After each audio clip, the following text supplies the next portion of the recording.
అందరూ వచ్చేసారు, మొదలెడదామా?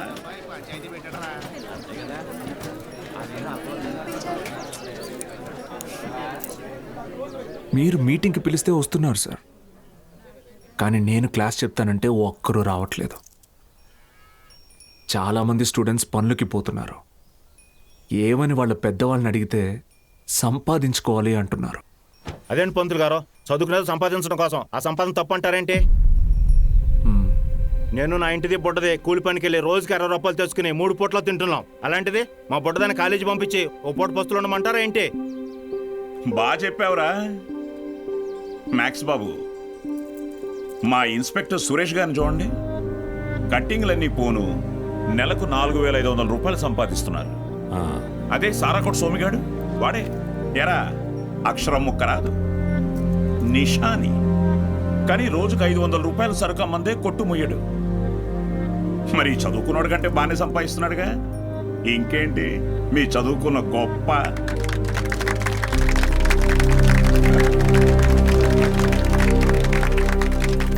ఫ్యాన్స్.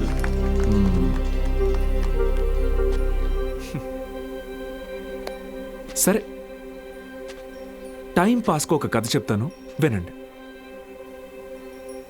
రామేశ్వరం అనే ఊరిలో ఒక పడవ నడిపేవాడు ఉండేవాడు. ఇంటి పట్టునే ఉండే అతని భార్య, 5 పిల్లలు. బాగా పేద కుటుంబం అయినా పిల్లల్ని ఎంత కష్టమైనా పడి చదివించేవాడు. ఆ ఇల్లాలు పాపం కడుపు మార్చుకుని ఆ 5 పిల్లల ఆకలి తీర్చేది. వాళ్ళ అమ్మ నాన్న పెట్టే గంజి అన్నం ముద్దలో ఏం మ్యాజిక్ ఉందో ఏమో, ఆఖరి పిల్లాడు అద్భుతంగా చదివేవాడు. క్లాస్ ఫస్ట్ తెచ్చుకున్నాడు. మెడ్రాస్ ఇన్స్టిట్యూట్ ఆఫ్ టెక్నాలజీ నుంచి ఇంజనీర్ అయ్యాడు. ఇస్రోలో సైంటిస్ట్ అయ్యాడు. మిస్సైల్ మ్యాన్ అన్న బిరుదుని పొందాడు. మొన్నటికి మొన్న పోఖ్రాన్లో జరిగిన న్యూక్లియర్ టెస్ట్ కూడా ఆయనే చేశారు. ఆయన పేరేంటో తెలుసా? ఏపీజే అబ్దుల్ కలాం.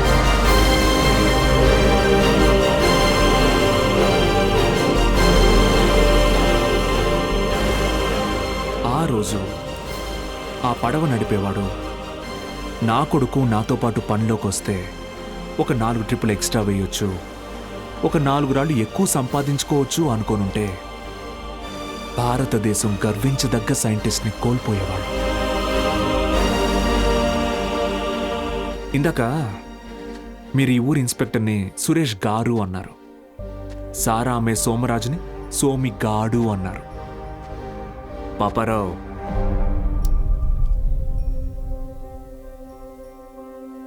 గారు, డబ్బు ఎలాగైనా సంపాదించుకోవచ్చు, కానీ మర్యాదని చదువు మాత్రమే సంపాదించి పెడుతుంది.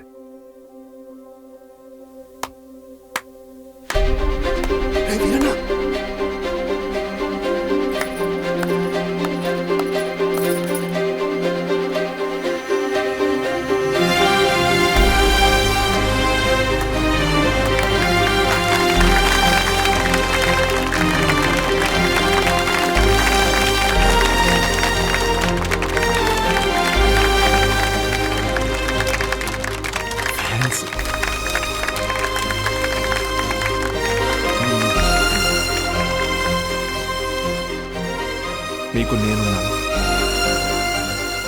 ఉంటాను. మీ ఫ్యూచర్ నా రెస్పాన్సిబిలిటీ. కాలేజ్కి రండి.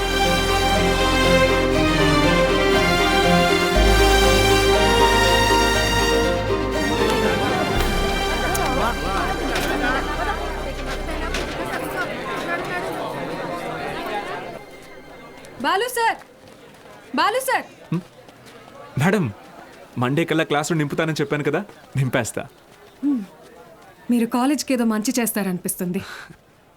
Welcome to the college.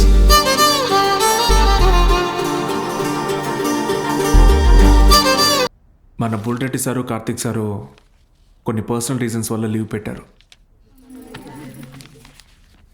అందువల్ల ఫిజిక్స్ కెమిస్ట్రీ క్లాసులు కూడా నేనే తీసుకుంటాను. రండి. బైపీసీ స్టూడెంట్స్కి కూడా మీతో కలిపి క్లాస్ తీసుకుంటాను. కాస్త అడ్జస్ట్ అయ్యి కూర్చోండి.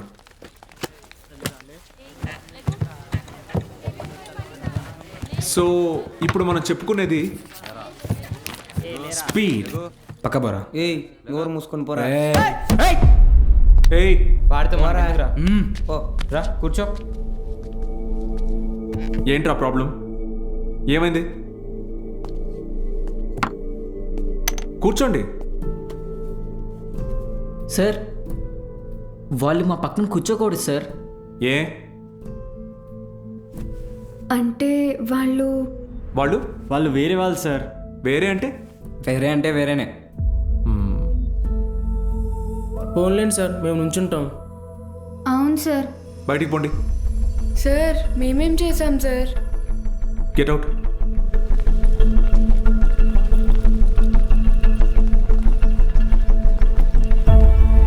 నోట్ చేసుకోండి.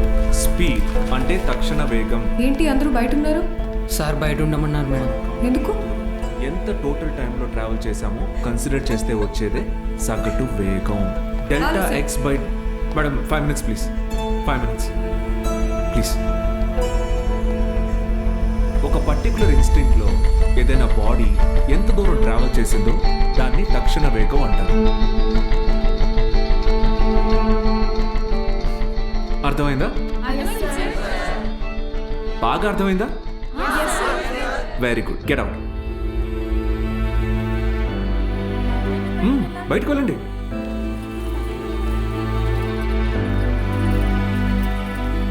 మీరు లోపలికి రండి. వెలాసిటీ అంటే గమన వేగం. ఎందుకంటే మనం దీని డైరెక్షన్ని కూడా కన్సిడర్ చేస్తాం. దీని యూనిట్స్ మీటర్ పర్ సెకండ్. అర్థమైందా? మీరు లోపలికి రండి. అందరూ నిలబడండి. Get up get up get up.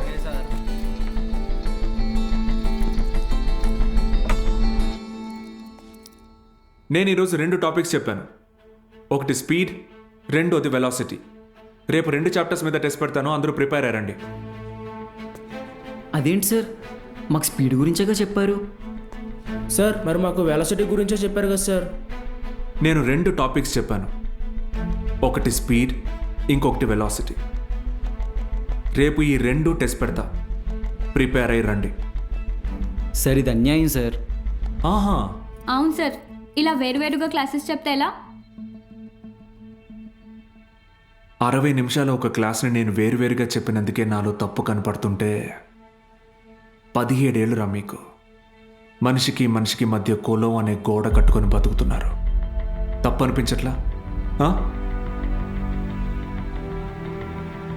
సార్ మా ఇంట్లో ఒప్పుకోరు సార్.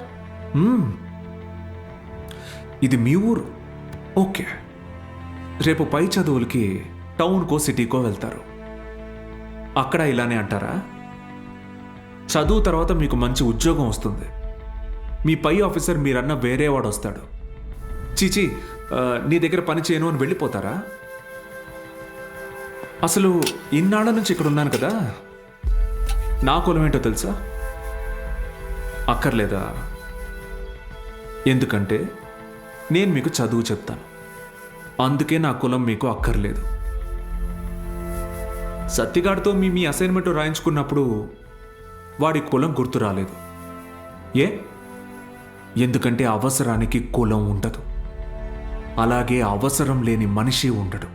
ఇది మీకు అర్థమైన రోజున మీ మనసులో కులం ఉండదు.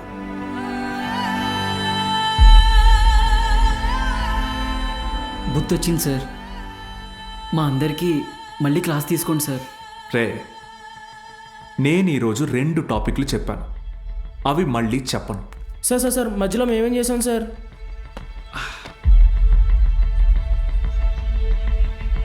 రే వీరన్న, సార్ చెప్పిన క్లాస్ నీకు బాగానే అర్థమైందిగా? అర్థమైంది. వెలాసిటీ గురించి నువ్వు నాకు చెప్పు, స్పీడ్ గురించి నేను నీకు చెప్తా. సరేనా?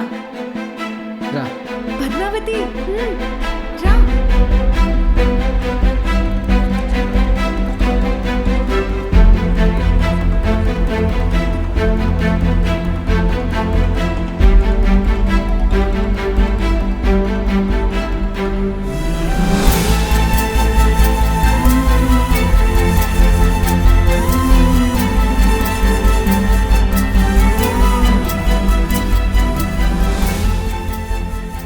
ఏంటి మేడం క్లాస్లోకి వచ్చే ముందు ఎక్స్క్యూజ్ మీ అడగరా?